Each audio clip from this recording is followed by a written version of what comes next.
To be part two of what we talked about last week.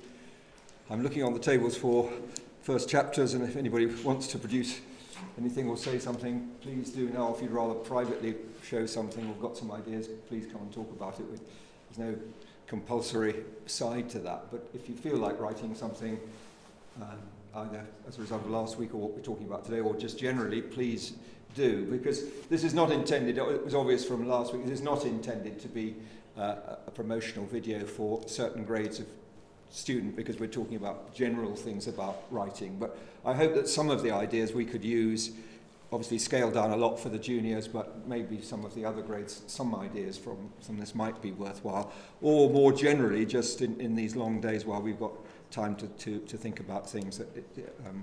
I hope one or two things might produce other thoughts for you.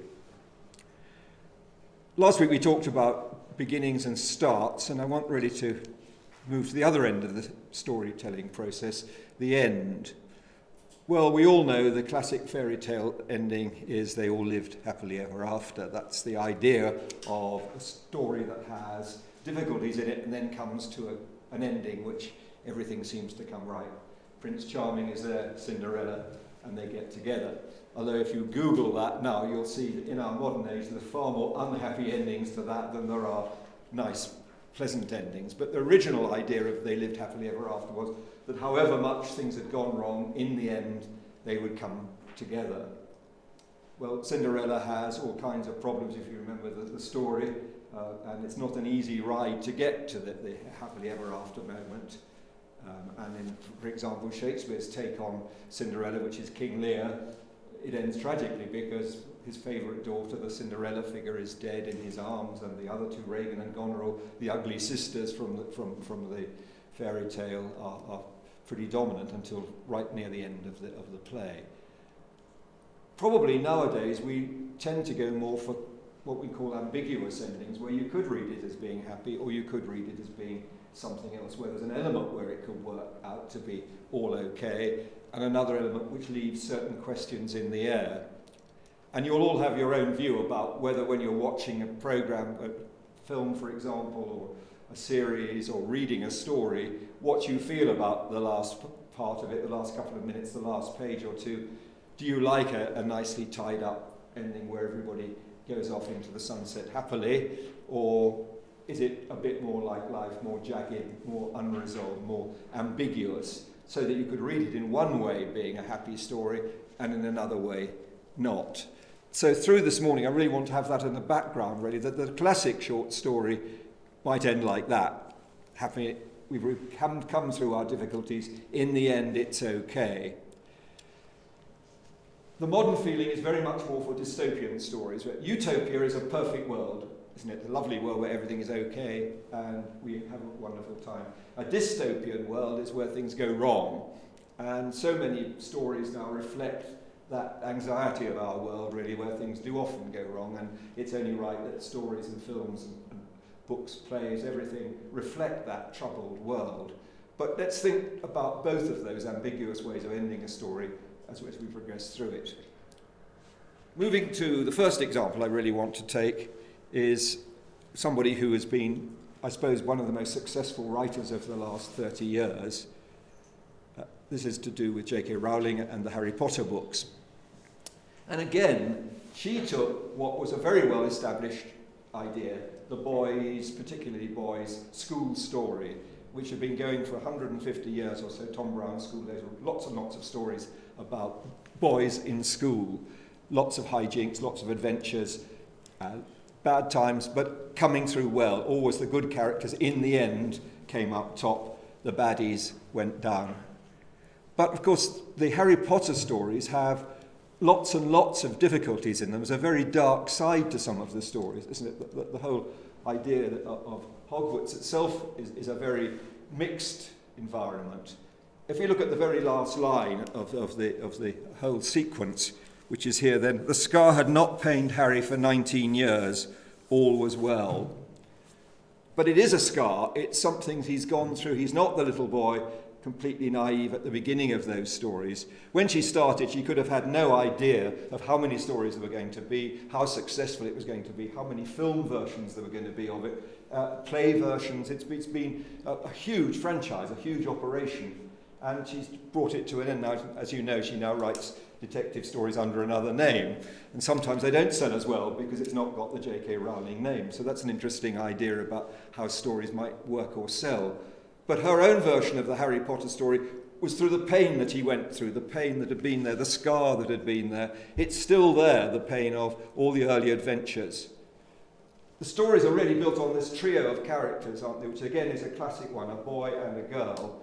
The Ron Weasley character is, I think, the most interesting character in the Harry Potter stories. He's always there as the number two. How frequently we have those in short stories generally. The sidekick, the assistant, the one who's not in the limelight, but the one who's usually got a bit more sense than the hero often has, often a bit more savvy way of getting in and out of situations. And then there's the mysterious Hermione who comes and goes in the story. If you've seen the films or seen some of them, she's an interesting character. And the way the three characters interact is typical of so many stories, typical long stories, short stories. We said last week, you can't have many characters in a short story. There's a classic sort of trio, and the relationships between the three as all those novels develop is typical of the way many stories work. Well, Harry Potter, people always say, oh, they come into our dining room and say, oh, it's Harry Potter. It couldn't be really less like Harry Potter in a way, but I know what they mean by that. I suppose it's to do with the long windows and the curtains and the feeling it's a great big dining room and the way we've laid the tables out with the top table and the other tables coming from it, which is a bit like how old schools or colleges used to look. It's a dining room still looks in some places. And that, the kind of Hogwarts look, is the background to what is really a modern version of an old story. Again, we said last week, really there are only 10 or a dozen stories altogether in the world, and the Harry Potter one is the school story taken to very many lengths with lots of mystery, lots of wizardry in it, of course. But basically it is just a school story, very, very entertainingly and cunningly told by J.K. Rowling. More classically, an ending could be where the hero comes through and is determined not to be different. She's going to be the same person. They're not going to change, or so they think. If you look at the next one, the quote from Mark Twain's Huckleberry Finn, Mark Twain wrote Tom Sawyer about a boy who likes to do his own thing in his gang, and one of the gang is Huck Finn, who's not really close to Tom Sawyer and the rest. This is the second book that Mark Twain wrote, Huck Finn, and it's been from over 100 years, 150 years, a very, very big classic. Lots of modern writers really owe a lot to the way Mark Twain wrote. And this is how he ends Huckleberry Finn. Huck doesn't want to be at school, doesn't want to learn things, doesn't want to be part of the modern world. He is a Trumpian. He likes to be like Trump. He wants to do his own thing. He wants to be his own boss. He wants to have things exactly as he likes it. He doesn't want to be civilized. He can't spell civilized either if you look, because he doesn't want to learn how to spell. He doesn't want to be an educated person. And so when he says, but I reckon I got to light out for the territory ahead of the rest, because Aunt Sally, she's going to civilize me and I can't stand it. I've been there before. She tried to civilize me before, and I want to carry on as I am. And that's one way of ending the story, where the people at the end haven't changed or determined not to be changed. Usually there is a process, isn't there, in a story, where somebody at the beginning is one thing and at the end is something else. But Huck Finn, and if you haven't read it recently, you certainly should. It's a wonderful story, not politically correct now because of its themes, but the underlying themes are very, very interesting indeed. One classic form of short story is, of course, the fable. And let's take a famous fable or famous short story, the story of Androcles and the Lion, which I'm sure you remember. So there is Androcles, a slave, running away in a cave, and then he hears a noise at the other side of the cave, and something comes towards him, starts nuzzling him, and it's a lion. To start with, he's terrified. But the lion is actually asking for help because the lion's got a great big thorn stuck in his paw. Remember the story? Now, Androcles does the decent thing then and takes the thorn out of the lion. And however much you want to develop the story, they go on their separate ways. They're both on the run. Eventually, both are captured. Androcles is a slave. He's caught, and his punishment is death, to be thrown to the lions. The lion is back as part of a pack of lions, which is there in a big amphitheatre, whose job is to kill the slaves put into the arena. And Androcles is flung into the arena, knowing he's only got seconds to live, when he suddenly feels on his neck that hot, smelly breath that he remembers so well from the cave, the breath of the lion. And the lion remembers him too, and instead of killing him, lies down beside him and refuses to attack him in any way. And the emperor, who's watching this scene, asks what all this about, calls them both up, and in the end forgives both Androcles and the lion.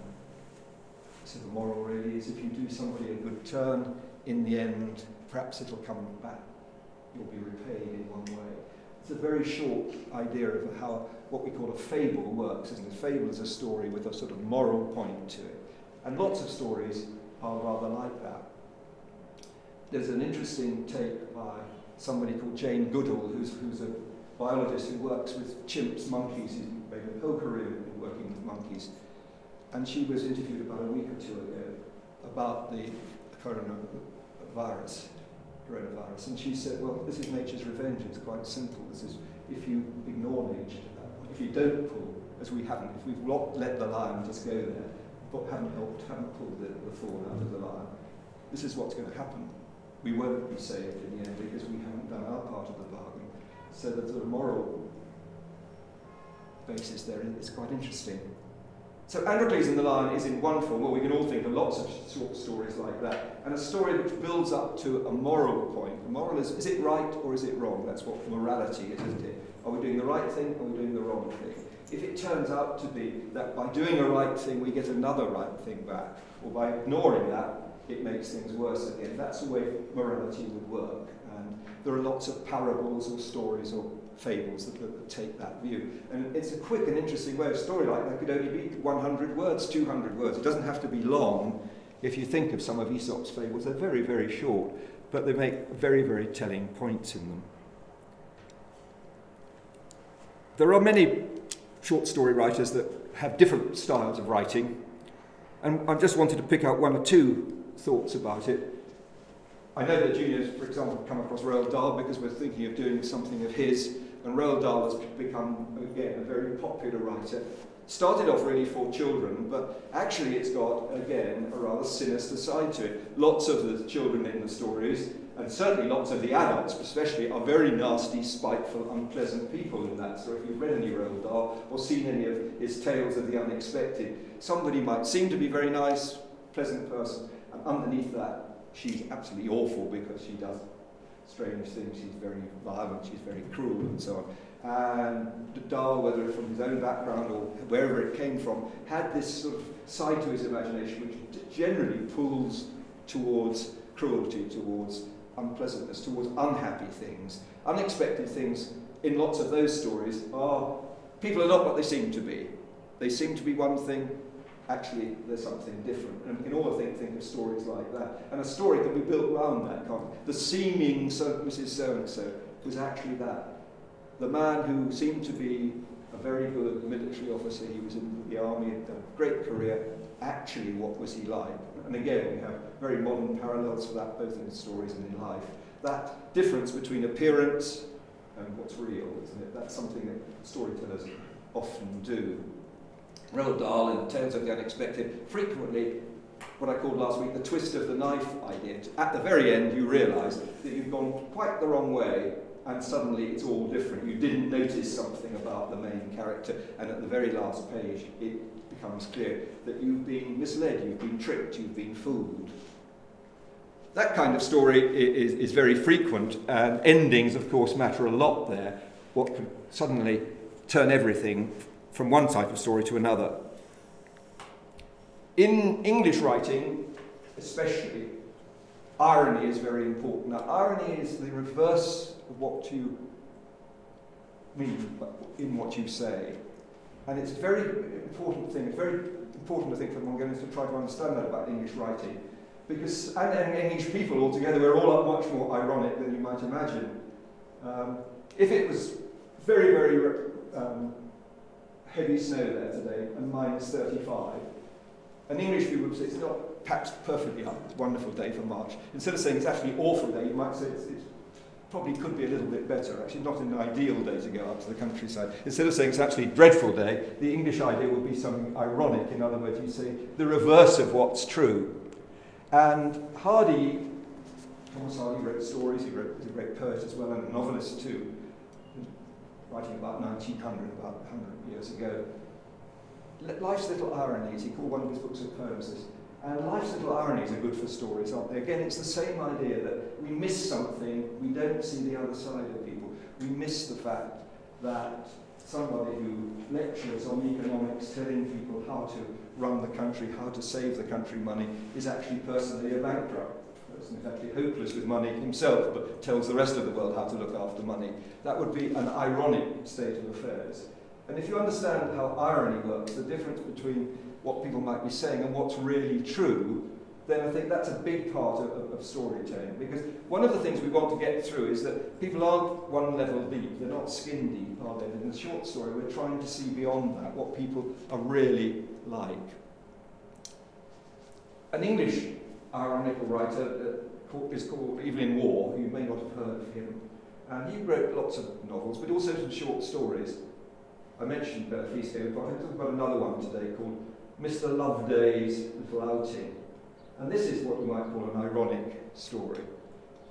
There's a lady called Angela who goes to visit her dad, who is in a home for mentally disabled, mentally disturbed people. He's now what we might call dementia or very old and very unable to look after himself.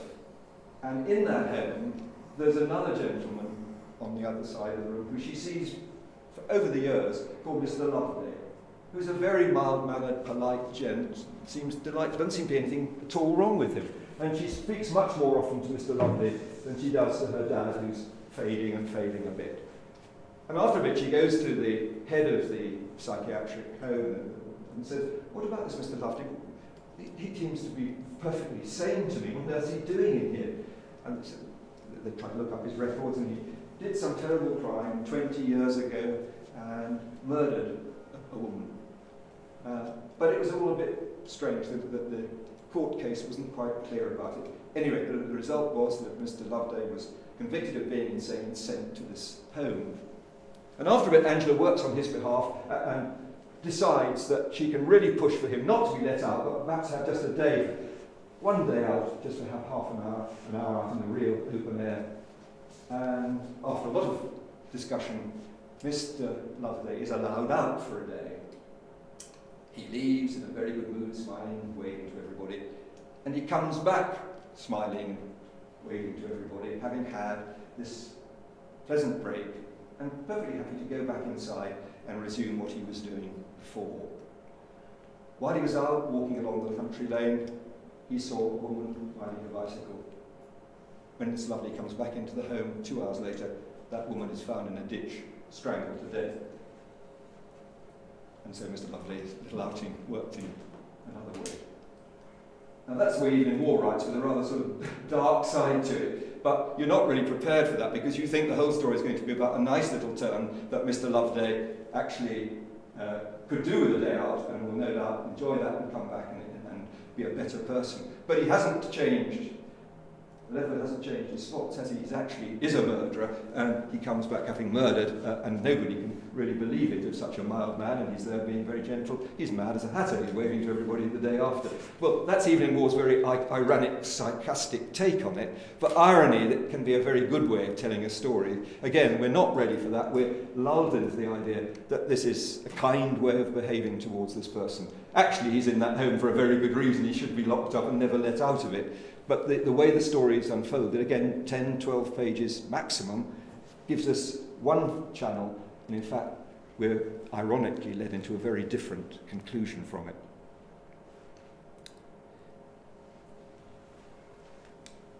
Last week we talked about Michael Morpurgo. Do you remember when we mentioned the thing about the butterfly lion, passage from that book about one of his children's stories? And I'd like to have a look at a little extract from another one of his stories, which is called Warhorse.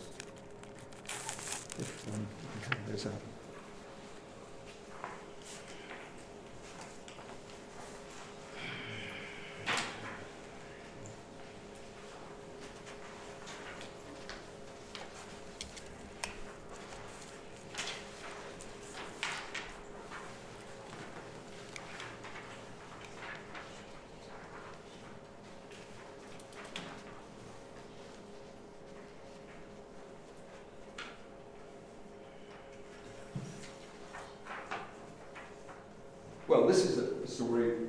set in the First World War, just over 100 years ago. As you know, the First World War sort of saw the turning over from horse to tank, really, as the big weapon, but horses had been such a huge part, and still were in that war, and actually after that too, such an important part of any military equipment. As we know, Genghis warriors had 5 horses each, and then they needed them at the rate he was conquering everything. So horses, I don't need to say it, in Mongolia are a hugely important part of battle and warfare. And this story is told from the point of view of a horse. Now, lots of writers have written from the point of view of animals. We were talking about Kipling last week, who wrote a very good story from the point of view of a dog. Tolstoy wrote a long, short story about being a horse and what it was like to be. Lots of writers have done that. And that's an interesting thing, to try to be an animal, try to imagine yourself seeing the human comedy of action going on in front of you as an animal and taking your turn on it. If you remember Animal Farm, for example, that's an interesting take on that, isn't it? But in this story, this is a horse's view of what happens in the war, how he sees he's taken over to France, where a lot of the fighting took place, and he's there right at the end of the war, and towards the end of the war, he has been fighting, been part of that army for some time, and he's been sold to a French farmer, and the French farmer's daughter has become very attached to this horse. And if you'd like to sort of read it for a couple of minutes, just read it for yourself for that couple of minutes. Just read the last page or two to yourself, and we'll talk about it in a minute. It's just the last couple of pages of a story about a war horse. Just see what you make of it.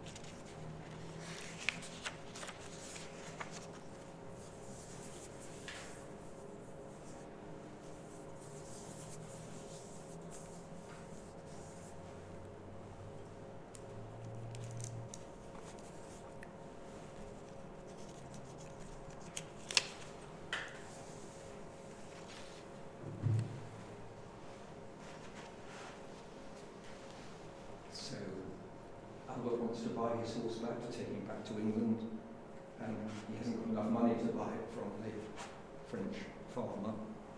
And the farmer actually strikes it very generously. He doesn't want any money from him, he wants much more to feel that the horse will be in a good home. And if you turn over the page to the second point, you can have a look, keep it to look at later on.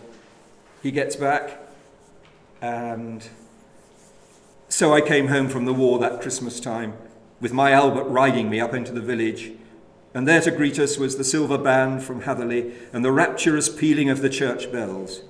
Both of us were received like conquering heroes, but we both knew that the real heroes had not come home, that they were lying out in France alongside Captain Nichols, Topthorne, Friedrich, David, and little Emily, the girl who had the horse, dies in the middle of the war.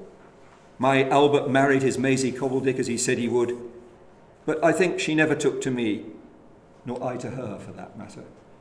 That's a nice touch, isn't it? That he's not all, again, perfect at the end.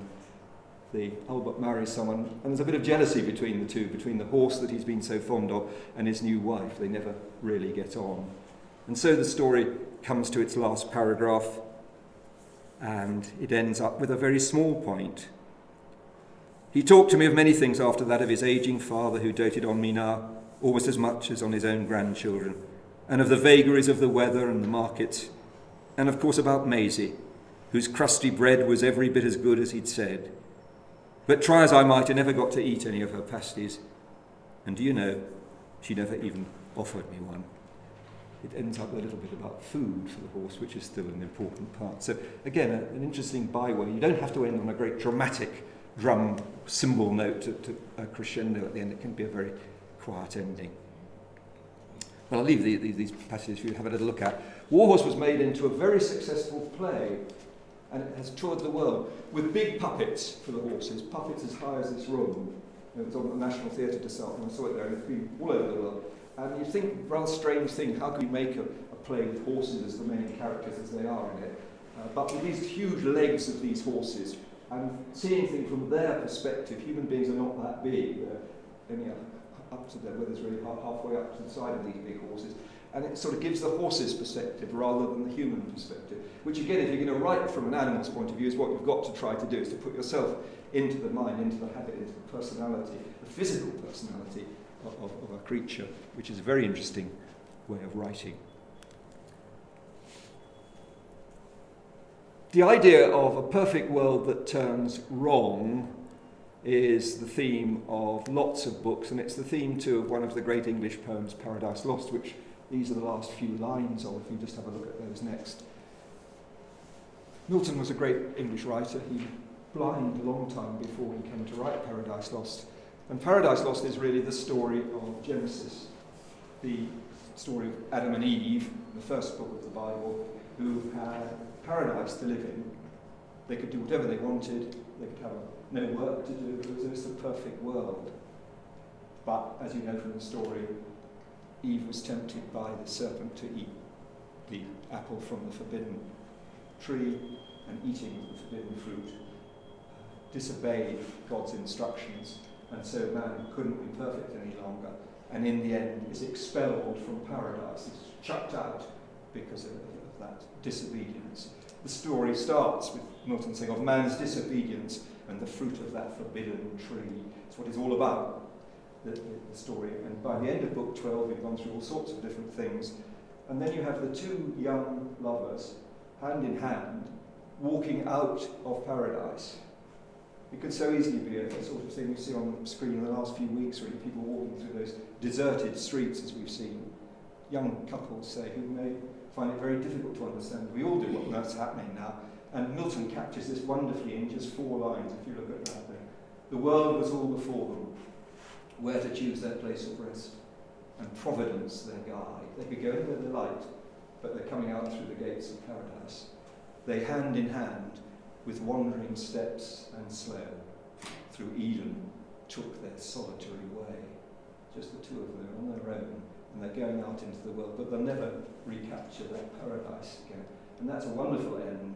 You think of the stories which end like that as disappearing, the camera, as it were, taking you into a long distance shot. So many films are like that, aren't they, where it's like that and then it gradually expands into a bigger world. Here, Adam and Eve, through Eden, took their solitary way.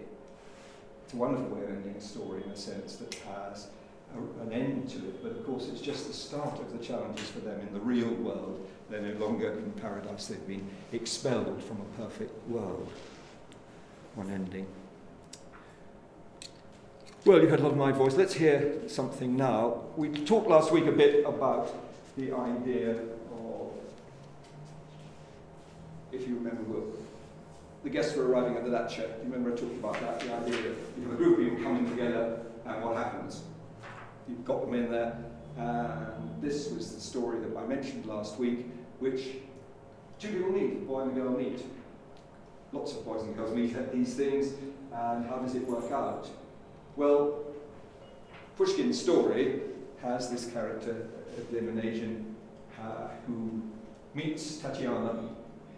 Tatiana falls wildly in love with him. He's not interested, he's a man of the world, he's got lots of girlfriends, and he says, I quite like you, but just calm down, and it's a nice time, we're not going to have a very heavy relationship at this point. Tatiana is broken-hearted because she is absolutely head over heels in love, and Evgeny goes away. And then later in the story, we hear that Tatiana was married an old man, a rich prince. And just a minute, we'll just get there in a minute. And in the opera which Tchaikovsky wrote of this story, this is the last scene bit. There are 2 scenes in that 3. There's a big dance, and Eugene Onegin, who's been travelling, older now, comes back, still not married, still not found any, he had lots of girlfriends, comes back and notices across the other side of the dance floor Tatiana, now very beautiful, and with a very confident, handsome, successful prince husband. and he suddenly realises, of course, what he's missed, and tries to put the clock back and say, well, I love you really. He had a funny non-conversation in Act 3, Scene 1, and in the last scene of the play, he decides to go and see her, to have it out with her. Even though she's married this man, he thinks and is sure that she will relent and in the end come back to him, because that was the real passion that they had. And so the very last scene, and just watch the last 3 minutes of the opera, is the difficulty the two have, where Tatiana still has strong feelings for him, she always has, she'll never forget that, but she's married this other person. This person has been nothing but kind and generous. They've had a relationship that's worked well, and it's totally going to be upset, destroyed by this selfish guy, but very much part of the very strong bond that she felt earlier on. How is she going to resolve it? Well, it's a tremendously tense moment. Now, what do? Do you throw out the prince at that point, and the two go off who were destined to be together? What would happen in real life? And both Pushkin and Tchaikovsky, wonderfully in the music, suggests that the battle, the tension that goes on in the last 3 minutes. Let's just watch the last 3 minutes of the opera.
She decides to do the right thing. He is left humiliated and scorned at the end. But that shows, I think, in a wonderfully musical, operatic way, the sort of tension he could get at the end of the story, because they've got a big moral question to decide. She's very tempted right to the very end, and he's busy persuading to forget everything and get back to their original love affair. And the way the story ends is hugely dramatic, isn't it? Because you could imagine, even a minute from the end, that she will just say, okay, well, that's what I've got to do. That's what fate has made me do, but she decides in the end to be true to Prince Grameen. Last week, too, we looked at the beginning of Great Expectations. I don't know if you remember the bit where they're in the Essex graveyard. Pip's sort of wandering around rather sadly, and suddenly this strange character emerges. He is an escaped convict within a page, do you remember? And he wants food, and he's very interested because Pip lived with a blacksmith who would have tools to do it, to have these chains cut from his leg. And he sends Pip off to do that. And that's how the story started, if you remember looking at it, how suddenly it broke into a story after a very quiet, just a few paragraphs, and then immediately we're into the story. Well, lots of chapters later, lots of weekly parts later, Dickens has to finish the story. During it, Pip has met a rather hoity lady called Estella. Estella, the star, someone who's much too good for him, really, apparently very rich background, very beautiful, and much above what he could really hope to end up with. And although he pursues her, she's always rather looking down at him, making fun of him, not prepared to take him seriously. She taunts him, she makes fun of him. Again, perhaps I was talking last week, maybe that was what was going on in Dickens' own life with his very young girlfriend that he had at the time. And so, eventually, this Estella goes and marries a nasty piece of work called Bentley Drummle, another rich guy, but who treats her badly.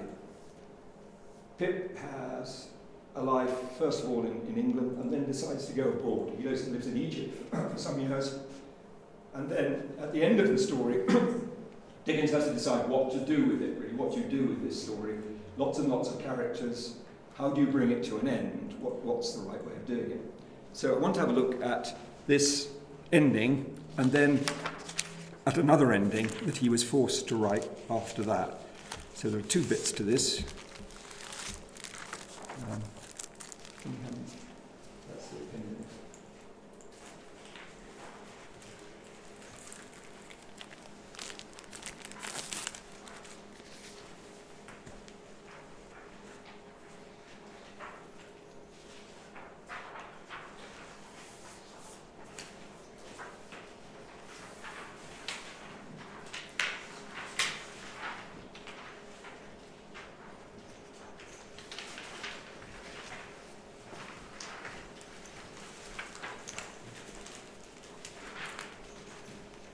So, as we said, Dickens wrote this over about a year in weekly parts, and given total population in England might be about 6 or 7 million at the time, there were 100,000 copies sold, and it was reckoned that each copy 30 people read.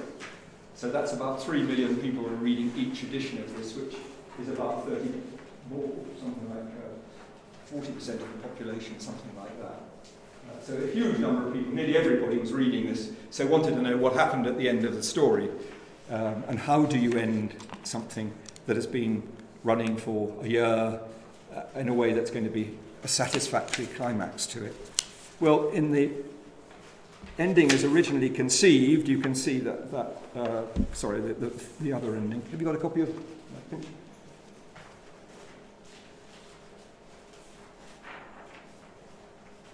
He goes back to where first he met Estella, an old brew house, an old building, which was where they used to meet. He hadn't been there for years. He'd just come back to England, as I've said. And he looks back at the top of that. There was no house now, no brewery, no building whatever left, but the wall of the old garden. The cleared space had been enclosed with a rough fence. And looking over it, I saw that some of the old ivy had struck root anew and was growing green on low, quiet mounds of ruin. Very like the first paragraph, if you think back to where we were. The style of it, the pace of it, it's very slow and sad and solemn. A gate of the fence standing ajar, I pushed it open and went in.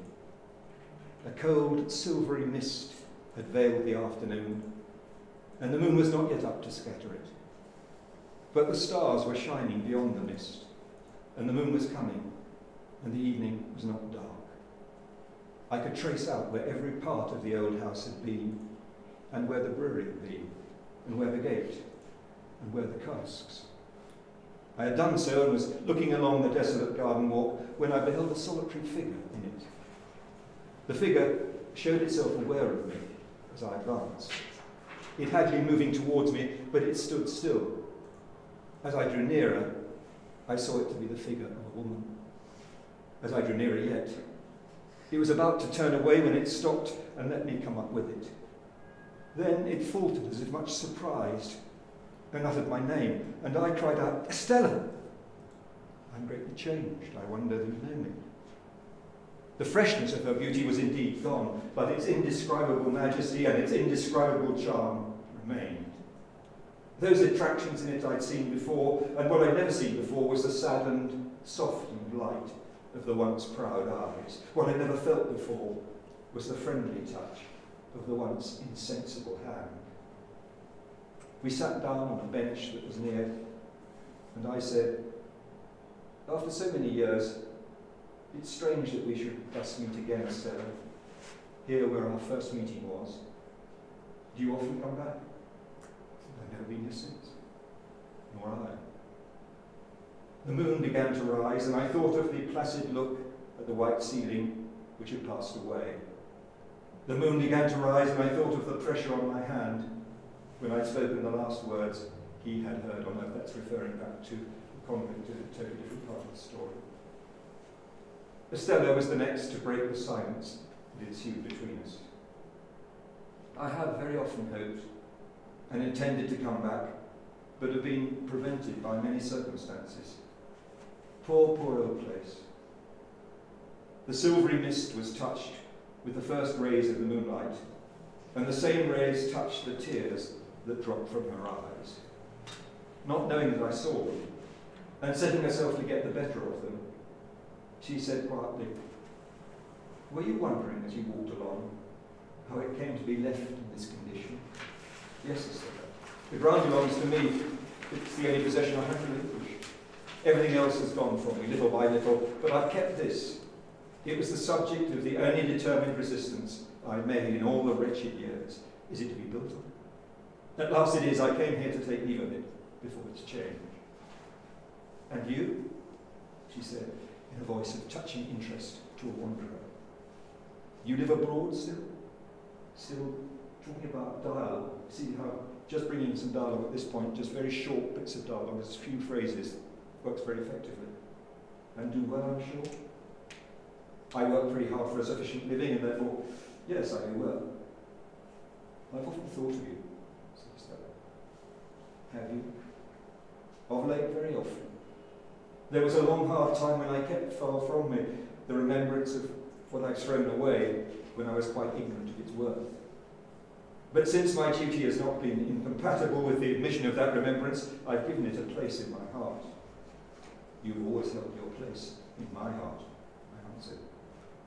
And we were silent again until she spoke. "I little thought," said Stella, "that I should take leave of you in taking leave of this spot. I'm very glad to do so. Glad to part again, Estella. To me, parting is a painful thing. To me, the remembrance of our last parting has been ever mournful and painful. But you said to me," returned Estella very earnestly, "God bless you, God forgive you, and if you could say that then to me, you'll not hesitate to say that to me now when suffering has been stronger than all other teaching and it's taught me to understand what your heart used to be. I've been bent and broken, but I hope into a better shape. Be as considerate and good to me as you were, and tell me we are friends." "We're friends," said I, rising and bending over her as she rose from the bench. "And we'll continue friends apart," said Estella. I took her hand in mine, and we went out of the ruined place. And as the morning mists had risen long ago, when I first left the forge, so the evening mists were rising now, and in all the broad expanse of tranquil light they showed to me, I saw no shadow of another parting from her. Well, before commenting on that, just let's look at the other end, the appendix. So it says at the top that Dickens finished writing Great Expectations in June 1861 and got the proofs to be corrected. He then went to study with a friend of his Bulwer Lytton, Edward Bulwer Lytton, who was both a friend and also involved in the publishing and literary world. He showed him the proofs, and Bulwer Lytton said that the story is too disappointing. It's going to be too sad. The story as it is here. So Dickens then sent a new ending, which leaves open the possibility of marriage between Pip and Stella. The earlier version is this then. He's talking to Biddy, who is someone he might have married, but marries Joe, actually, the blacksmith in the end.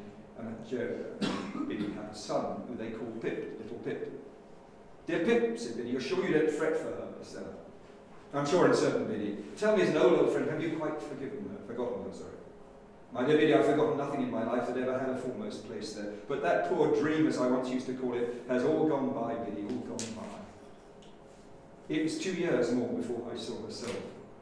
I had heard of her as leading a most unhappy life, and as being separated from her husband, as Bentley Drummond, who'd used her with great cruelty, and had become quite renowned as a compound of pride, brutality, and meanness. I'd heard of the death of her husband, from an accident consequent of ill-treating a horse, and of her being married again to a Shropshire doctor, who against his interest had once very manfully interposed on an occasion when he was in professional attendance on Mr. Drummond, and had witnessed some outrageous treatment of her. I'd heard that the Shropshire doctor wasn't rich, and that they lived on her own personal fortune.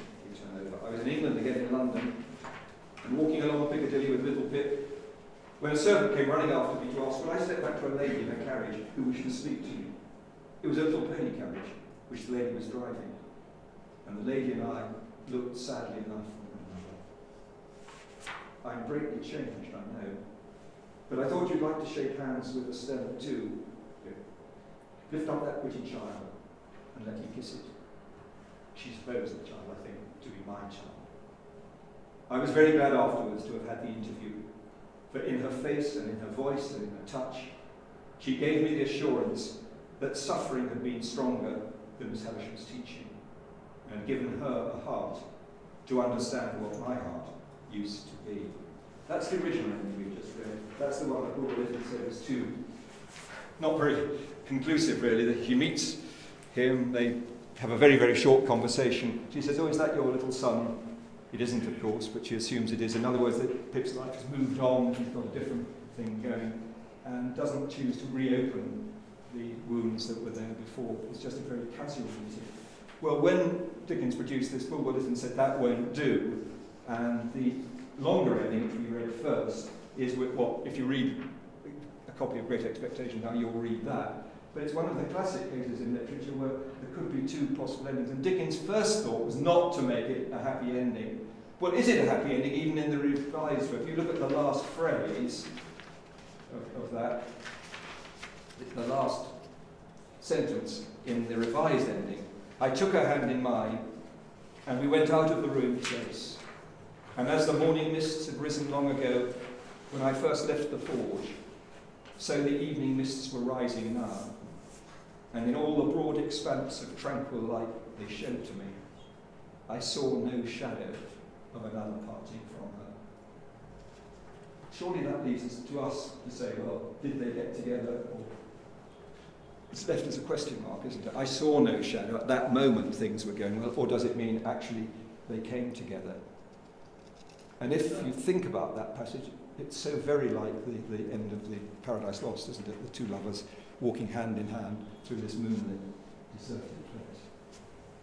So I think Great Expectation is very interesting. One example of how the ending can have different meanings, different ways. You can write a different ending, you can write alternative endings. Some writers do that, or some leave it completely. I saw no shadow of another parting from her. We're back to where we started with ambiguous endings, aren't we, really? But Dickens is determined to leave a bit of a question mark, not to make They Lived Happily Ever After. Too much has gone on in life for that to be the simple conclusion. Last week we looked at the beginning of Cinema Paradiso. If you remember it, do you, that it's set to begin with in Sicily, this old lady's house. An old guy has died. He's the bloke who used to be the projectionist at the local cinema. And the woman is trying to catch her son, who's living in Rome, a very successful film producer. I don't know if you remember this bit. He's busy with lots of women there, very successful and so on. And she rings him up because she thinks that he might want to come back for the funeral to say goodbye, as it were, to Alfredo. And they have many, many things in common. When he flies back, the scene goes right back. And this, we were talking about the beginning at the end, if you remember, then going flashback across.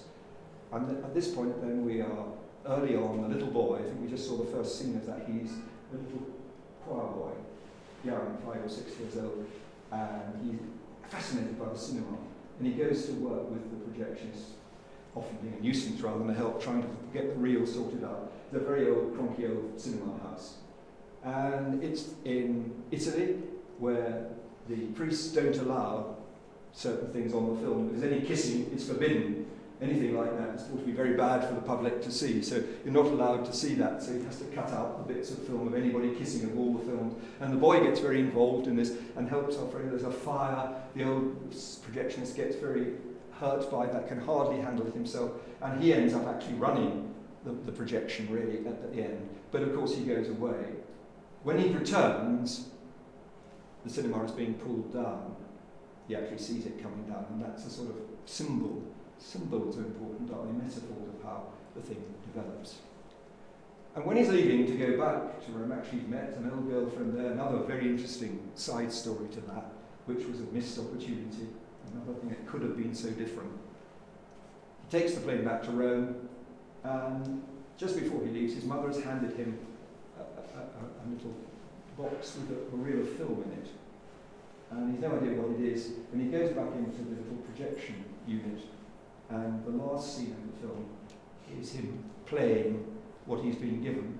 This is the present from the old projection, his old friend, before he died.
Very moving end, I think. And of course, you see now where the shots of the film went to that they had to cut out for the priests who they weren't allowed to see. He kept them all as a present for the young boy who helped him through the years. So the ending, of course, brings back the beginning and this passion for the cinema that united them.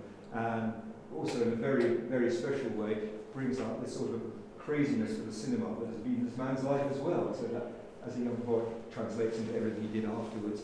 And it's a very, very effective way of bringing the main part of the story into conclusion, Tormentore's. But if you haven't seen the cinema, if you haven't seen it recently, I do urge you to see it. It's a wonderful, wonderful film. Well, there are other ways you can do things. Are what you read, what you see, is it real at all? I just wanted to have, we've just got 5 more minutes, we're going to finish off in a few minutes' time.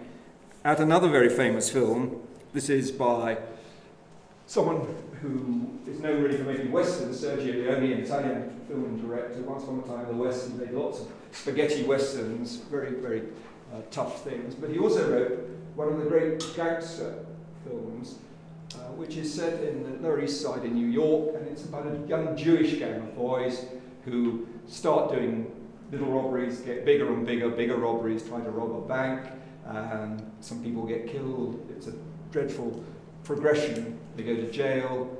Noodles is one of the main characters in the story, and he comes back from a long, long time away. He's away for about 30 years. He comes back as an older man and trying to find out what's happened to the rest of the gang. Someone's supposed to have been killed. He doesn't know quite what's happened. He's trying to pick together the pieces of that.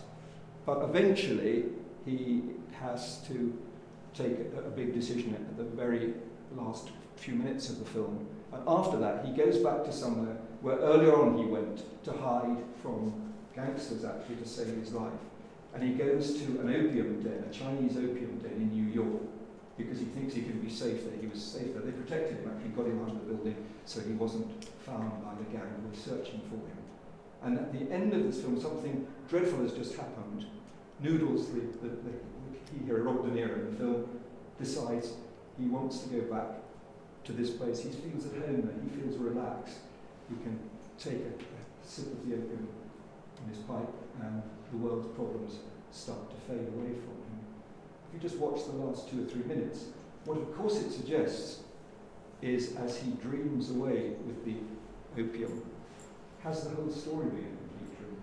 Is it a real story at all? Or is it just something that's been in his mind? You could read it from the first 10 minutes of the story, that when he first goes there, everything else is a dream of what could have happened. There he is, back at the opium den at the end. And again, it's a wonderful way of bringing a story to get an ambiguous ending in a way. But it could be that you could read the whole story as a real account of a gangster's life. Gangsters, middle-aged and old, often aren't very glamorous, are they? There's a different style to be a gangster that goes with being young and being able to live that life. He's now an old man, he's not got much money, he's had to do something that ended up with his chief rival being done away with, not by him. And then he decides to go to the opium house.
has it all been in his mind, in his imagination?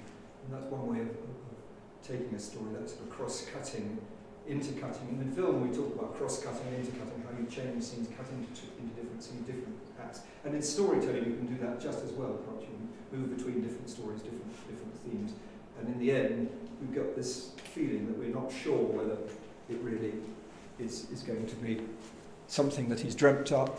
He's living in a world, that gangsters do, a world of make-believe, really. They think they're invincible, they can shoot their way out of trouble. That's a gangster's lifestyle, isn't it? That it never comes to an end. And yet, here he is, really just a little child, really grinning away. And the smile is enigmatic. We don't know what the smile means. To finish then, last week we had a look at my story to start with, and I'll just give you a little bit more and see if you could perhaps write it much better than I could, because I'm trying to finish the first chapter of it. If you had a story that is going to be several chapters, and we think of sentences, we think of paragraphs, we think of chapters, we think of books. Some books are several books long, aren't they? So divisions are important in it, and this is where I carried on at the end of the bit we got to. If you remember, we tried to have these people who have arrived who are not really actually part of the mainstream who arrived in a different place. And I just wanted to talk through the final idea of that and see if you think that we could make something out of that. I have an idea for the comeback, whether it's in April, as we think, or hope, or in August, of having a sort of comeback creative event for lots of different reasons to sort of celebrate ESM coming together again. Let's hope it's beginning of May, but it might be in end of July, beginning of August when we come back again. And several things we might do there, different creative aspects of it.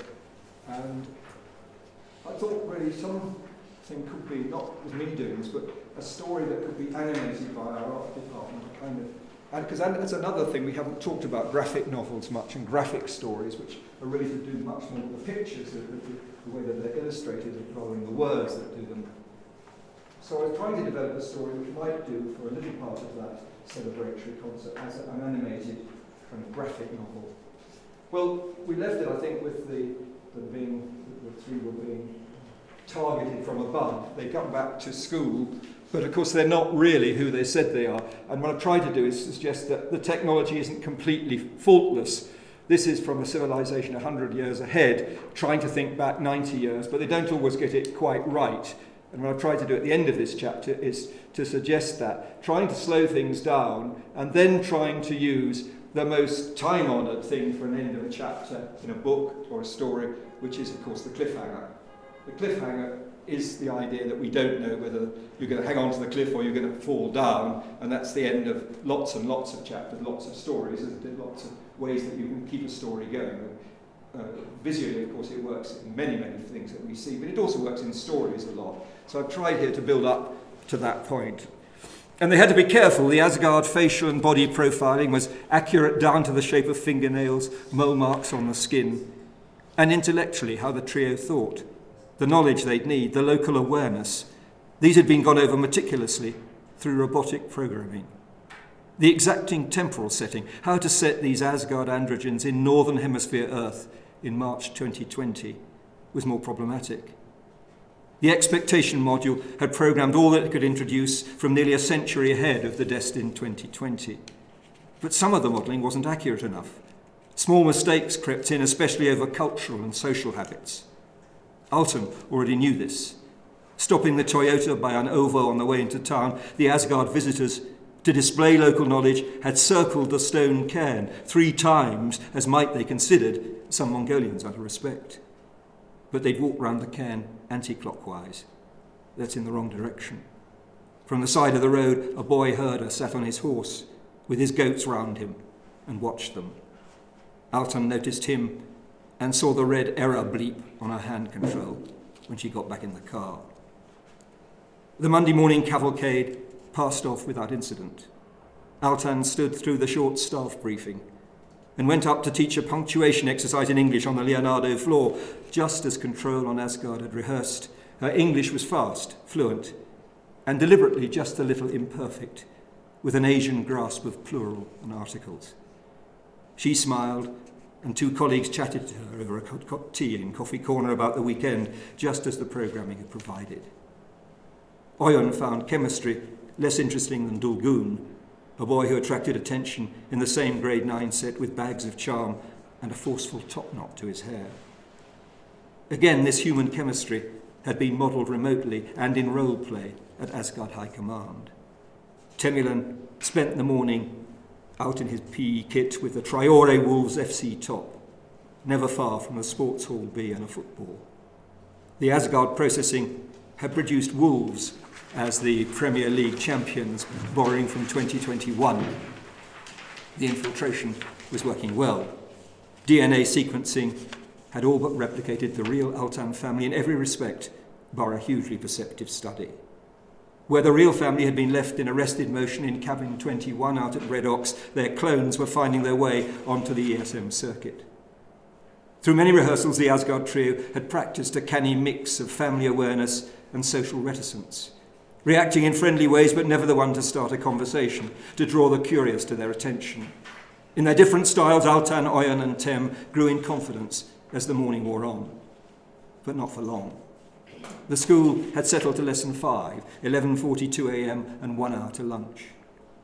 Control Command at Asgard had worked hard at GPS coordinates to track the original Altan's and Oyon's phones, location and frequency of calls, everything. But even at Asgard, technology could sometimes fall into the clumsy hands of a part human, not entirely automaton response. Tem enjoyed glancing at and playing with his miniaturized control pad, designed exactly to resemble a digital wristwatch. At 11:42 a.m., he was restless and started to fiddle. Still at 11:42, the large central clock gazing out over the front quad at ESM began to broadcast loudly, not the stately dong modelled on Big Ben in London calling out the hours, but a catchy jingle, very loud, and repeated the marimba remix ringtones from Tem's phone. On and on it went, you could hear it everywhere. The cleaners stopped sweeping the slush from the drive. Heads appeared in a dozen classroom windows. It didn't stop. Tem looked down at his watch as steadily as he could.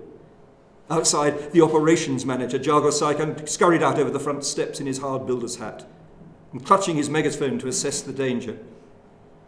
Eventually, the jingle came to an end, and slightly ruffled, lesson 5 continued on its way. Things happened differently in Midgard.